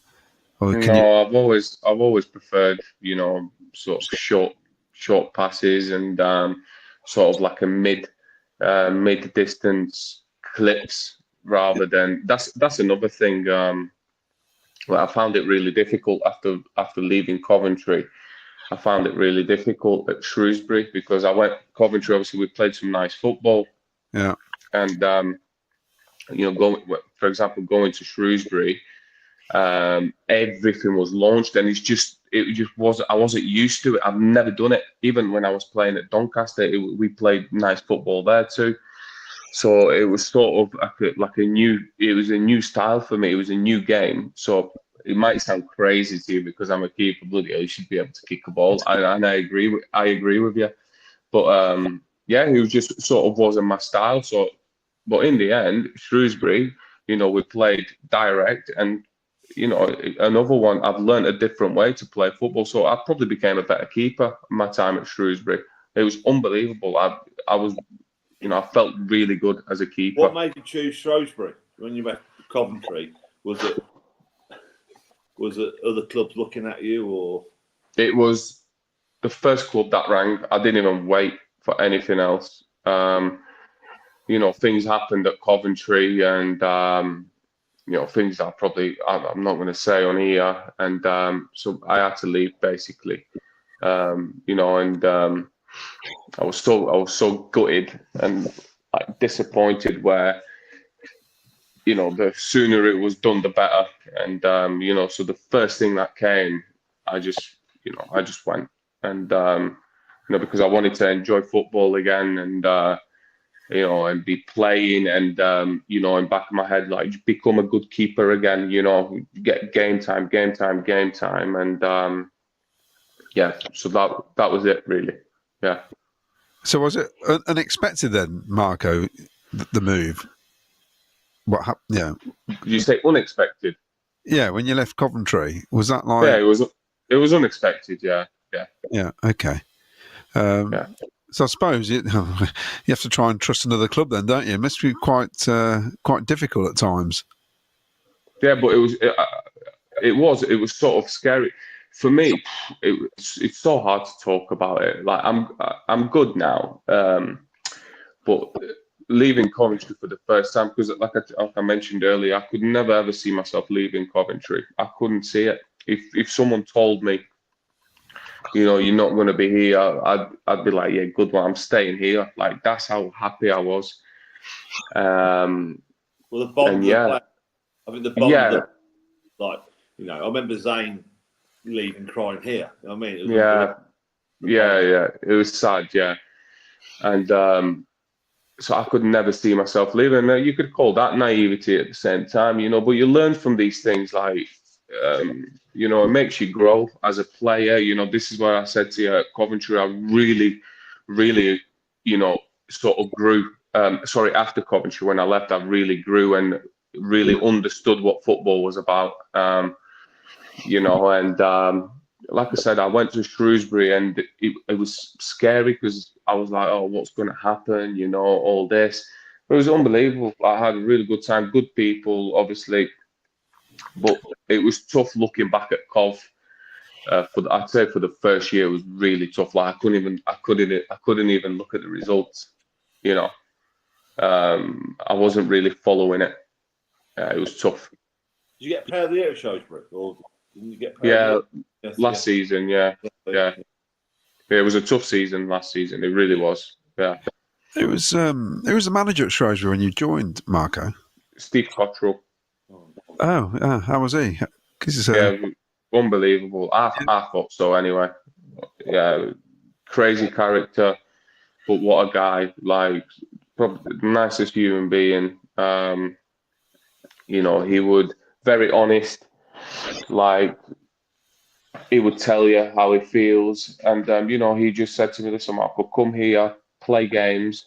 You know, you're a good keeper." And to be fair, you know, he assembled a really good team at Shrewsbury. And when I looked at the team, when I looked at the signings, I was thinking, yeah, like, this is on paper, this is some team. You know what I mean? And yeah, so I just went there, and I had a really good relationship with Steve Cottrell, really good. He, I think, when he first started out, he was like one of the bright young things, hopes, whatever, for English managers, and he kind of disappeared for a bit, didn't he? And yeah, I mean, he's managed some big clubs, hasn't he? I mean, he's had some career. Yeah, he's a really good manager, I think. So, Cedric Samau says, Marko, did you ever play with the youngster William Papaga, number 41? If you did, how was he as a player? Yeah, he was a young lad when I was there, and he was like, obviously he was seen as a like, obviously a prospect. He was probably, you know, I mean, I don't know, but the idea was, this is my opinion, the idea was maybe for him to be the next one, you know. Yeah. And I think he just never really kicked on, did he, Rich? No, he never. It happens. It just happens. I'll tell you a story about him. Yeah. He lived. I mean, you might know this, Mark. He lived in Coventry, and the club wanted to get him to Leamington. You know what I mean? To live in Leamington. Yeah. I went viewing houses with him, and I went to pick him up from his house.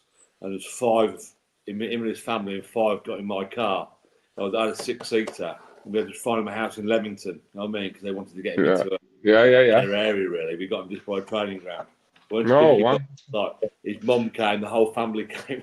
Viewing. No, I didn't know that. I didn't know that. Yeah. I didn't. Where was he from? He's in Coventry, wasn't he? He's a Coventry lad. Oh, is he a Cov lad? Yeah. He couldn't drive. They wanted to get him close to Leamington so he could get on the bus. So yeah. Yeah, no, I didn't know that, but yeah, he was one of them things where you would see like snippets, you know, and it just happens. You see it all the time. It happens to so many young boys, doesn't it? You just, you know, it might be pressure or whatever. I've got some more photos that Miles has put up, so I don't know if you remember when these were. Is it? Yeah. I don't remember the game, but yeah, I remember this young lad. Yeah, he was buzzing. I was buzzing because he was buzzing. Yeah. There's another one here. Yeah. So that's the injury. Yeah. It was weird when it happened because I was, you know, I felt like an impact. I felt like a crack, and I obviously landed on the floor, and I just had this massive headache straight away. And then, you know, and it almost felt like the doctor and the physio were there, like in a second. So I'm thinking, okay, they just, you know, sprinted here, head injury, but I didn't know I had a broken cheekbone. But I'm thinking, I remember just being laid on the floor, and I'm like, right, just give me a second, I'm fine. Like, let me get up and like just carry on. And then I heard him. It was so funny because I just heard, I don't know if it was the doc or the physio, I just heard him say, like, I don't think he meant to say it loud, but it was like, oh, it's a really bad one. We need something, we need paramedics or something like that. So then I was thinking, oh my God, what's happened? And then like 30 seconds later, I couldn't see anything. Like my eye just shut. And then obviously got to the changing room and I looked at my face and I had a big hole in my cheek. yeah, it was a bit scary, to be honest. And then, you know, even surgery, like that, at one point, you know, they were scared that I was going to like lose my eyesight and stuff, because it was so close to the eye when they did the surgery. So they wouldn't even let me sleep at the hospital. They were waking me up like every 10 minutes. I was fuming. How long did it take to recover in total then? I'm not sure. I think once it was done, bolted together. You know, I've got a plate. I think once it was done, I think maybe it's like every other fracture. I think, as in timeline, but you just can't put a timeline on clearing your head, I guess. Yeah. You know, when because it was a big head injury. You know, I was throwing up blood and all sorts. It was horrendous. And the biggest thing was I couldn't have surgery for ages, Rich. Yeah, that's right. Yeah, couldn't have it for ages. Now, Graham Cockrell wants to know about the balls, footballs, that is. Okay. I mean, do they affect the way you play? Are certain balls in different seasons, are they different? Yeah, they get faster and faster, don't they? The movement on them, and then some players are skilled enough to put even more movement onto them, but they do move like crazy. But for example, like the Premier League ball is completely different to the ball you play within the Championship. The Championship and League One and League Two balls like a medicine ball compared to the Premier League ball. You know, there's people always say like a Premier League ball puts another 10 years on your career. It's like a saying in football. It's a completely different ball. But yeah, I even feel like the yellow balls when they come out, I just find it better. I find it's like a better ball. I don't know why. Obviously, it must be nonsense because it's the same ball, just different colour. But I just feel like they're better to play with. It's looking over your Coventry career, if there are three players you could take, and say, you're at Cambridge now, but in your time at Coventry, was there three players you could take that you reckon would improve a Cambridge side now? Say, who would you take? The best ones, probably. Yeah. And who were they? Or I would take my boys at Shippers and Tom Bayliss. You know, my boys. You know, we spent a lot of time together at Shrews. You car share with them, didn't you? Car share. Yeah, we did. We did Luke Lee here as well, wasn't it? Yeah. Well, so yeah. Yeah, Cov lad as well, yeah. And yeah, it was a great car school. It was unbelievable. And did Shippers pass his test then, or did he just pass his test, didn't he then? Shippers. Oh yeah. He was driving when he came. Yeah, he was driving. Yeah. He didn't pass his test at Coventry, did he? He didn't. Yeah. I must admit, I did watch quite a few Shrewsbury matches when I'd have this on the big screen if it wasn't at the game, and I'd be watching a Shrewsbury match on my phone because I just thought we've got some old lads playing there. It's quite interesting, isn't it? You know, I tend to think that group of players, I've always liked to see what they're up to because I think they just were so great for us. Yeah. And you just wish them well, don't you? I mean, Victor in Portugal is just ridiculous, really. Gus Hamer, fantastic. You know, he was Player of the Year for Sheffield United last season, even though he got relegated. And for some people, we thought he may struggle in the Premier League, but he was great for them. The other one, Marco, Max Miamo. What a great wow, what a guy. Yeah. And he was an animal as well, by the way. You know, his injuries let him down a little bit, but I thought he was really, really good. Number 9, proper striker, really good, powerful, could finish anything, like all sorts of types of goals. He was a really, really good player. It took him, was it 20 games, Jack, before, didn't it? He played like 20 games for us to score a goal, didn't he, for us? Or something, wasn't it, when he first... I've got a feeling he scored a 30-yarder. Trophy goal Yeah. Early on, and then nothing for forever, let's say. And then, when he got going, he got going. There was 30-yard against Yeovil. There was 2 overhead kicks in about 3 weeks in League Two. That goal at Peterborough as well. That was Yeah. Unbelievable. Yeah, unbelievable. I remember that. Yeah. He wouldn't score simple goals. He'd score good or fantastic goals. It was incredible. Yeah. Yeah. He's so nice, isn't he, Matt? Yeah, great guy. Great guy.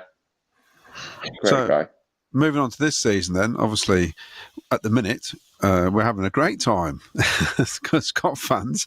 Do you think we can do it, Marko? Do you reckon we've got enough to stay in the playoffs? Yeah, 100%.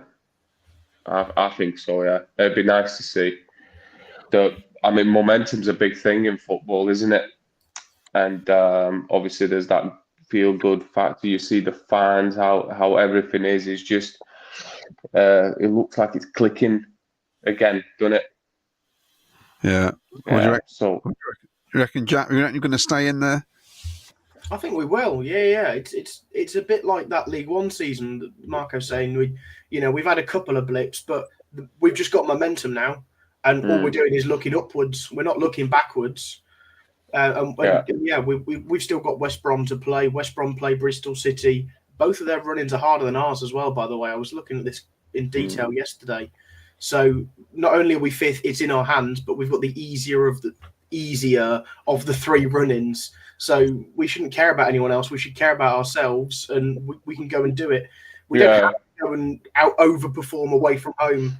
We have to win our home games. Like Marko said, a lot of the games were done in the tunnel in that St Andrews season. They are. Could be the same this season. They could especially with the Cov fans at home. It's real intimidating. It's a game changer. The saying 12th man, it really is. It's really a thing, I think. What do you think? It can get you. The fans can really get you over the line. I've been watching Cov for 53 years now. I've never heard anybody call us intimidating. What do you reckon, Richard? I like that. No, but I mean intimidating in a way where you come out of the tunnel and you see so many fans. It can be intimidating, so you think, oh my God, this is a big club. You know what I mean? That can be intimidating. I don't mean by fans shouting at you. You wouldn't probably hear that at the CBS because the fans aren't that close, are they? To the pitch, but intimidating in terms of like the sheer size of it. It's a big stadium, isn't it? Right. In fairness, Marko, if Richard's behind me, I feel intimidated. The bloke's huge. So he's massive. He is massive. So what do you reckon, Richard, then? We're in the top 6. We've had this incredible run. Like I said, 10 wins in 12 matches. Never been done before. We're there, aren't we, almost? No, I think it's ours now. I think we've got West Brom at home. And I just think, we've other teams are faltering, Blackburn, Norwich. We're on this run at the moment. I think Sunderland at the weekend, very much like League One where we beat Sunderland 1-0.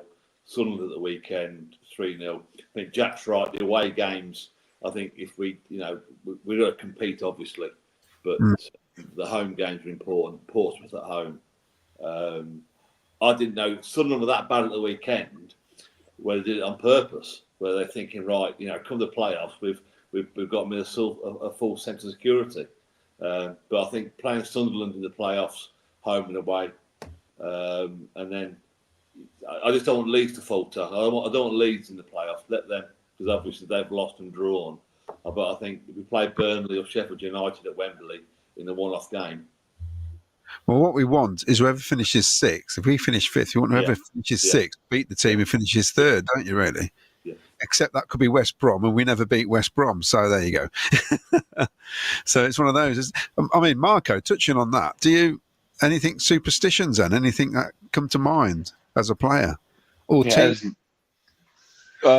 I used to have loads when I was younger. Now, not so much. Now I think when you become experienced and you become comfortable in your own skin and like you believe in your abilities, it's just another game.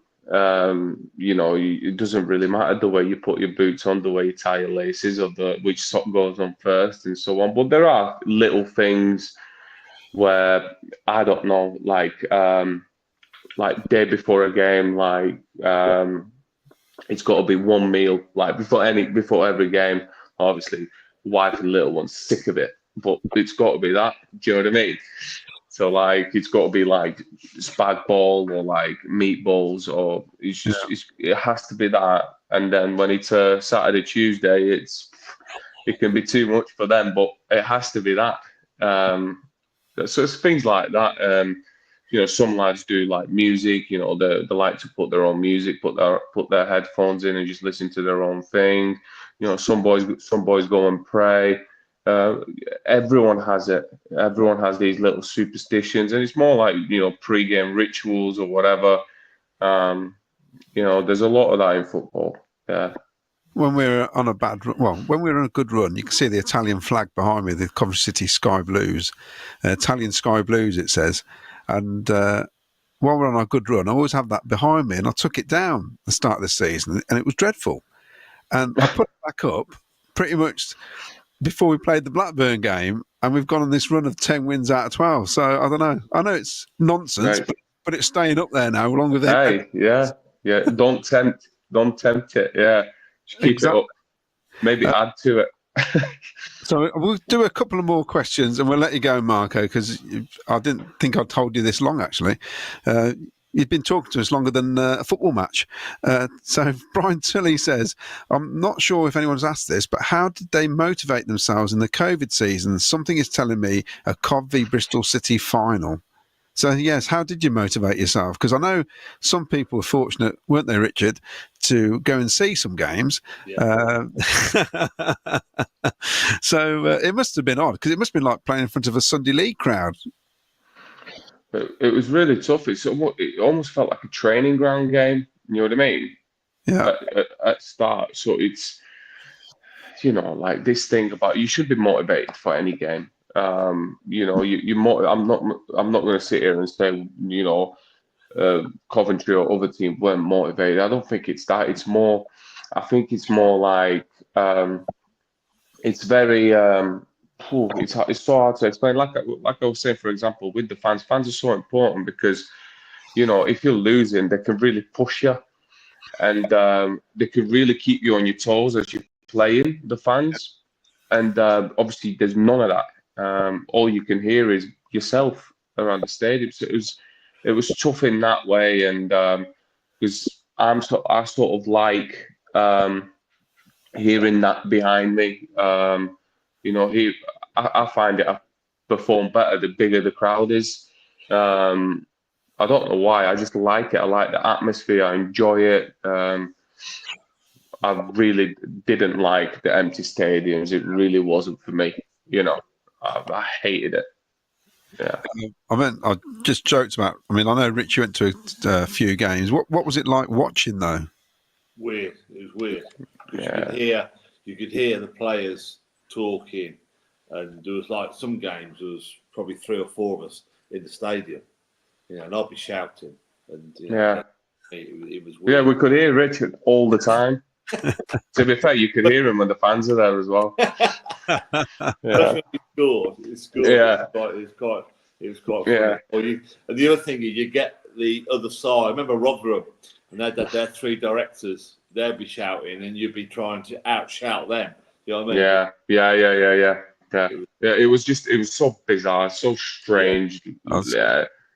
It's weird. It's weird watching games. It was quite funny because Sky, whoever else was commentating or doing the footage, they just kept apologising for the bad language.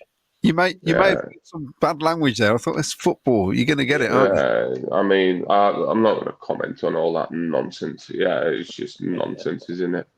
I don't get it. If you don't like it, don't watch football, I guess. I see it like, I see you mentioned earlier, like F1.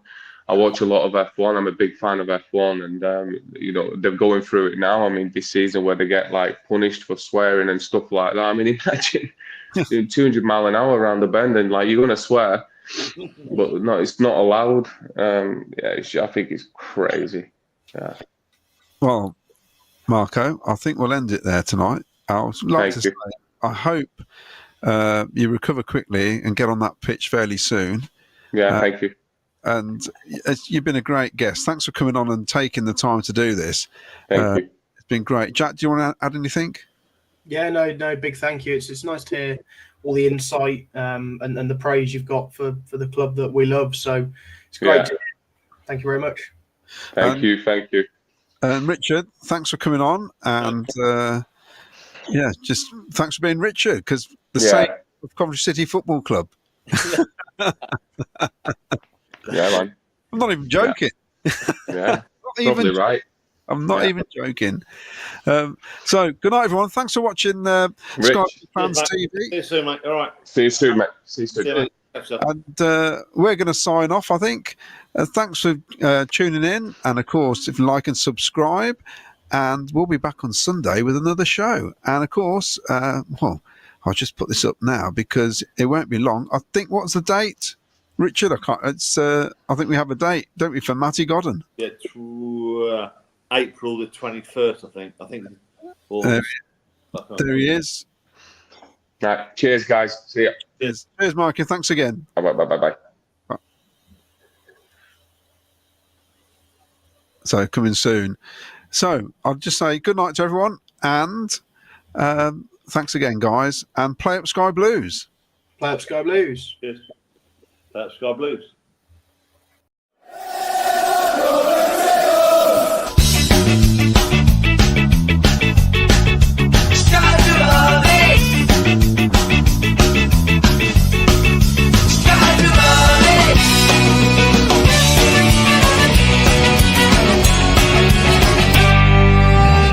Sky Blue Fans TV, for the fans, by the fans.